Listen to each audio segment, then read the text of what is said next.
Hi guys, good morning and it's Sunday. So, wala tayong medyo ginagawa ngayon. So, yung friend ko, medyo busy dito ngayon. Ay, ginagawa mo? Ito nag-aayos ng ano nyo. Ginagawa niya yung hindi namin nagawa.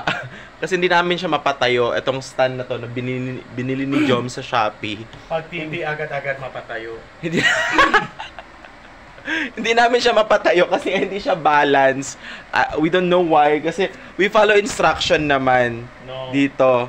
Pero hindi talaga siya tumatayo. Hindi siya balance. Nyo, ba't ako nalaman ko? Sige nga. Pinapatunayan niya guys na magaling siya. Yes, of course.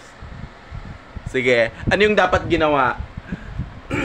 Himas-himasin mo bago tumigas. Iba naman yun. Ibang tigas yun. Yan. Paano mo yan napatayo? Eh, tingnan mo naman. Oh, tumatayo Mindset. yan. Mindset daw, guys.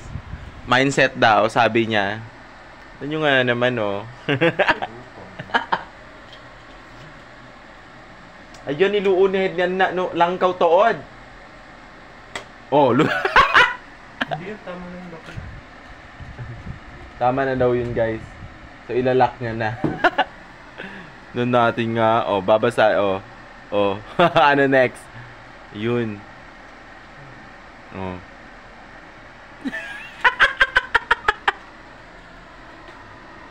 Ayan.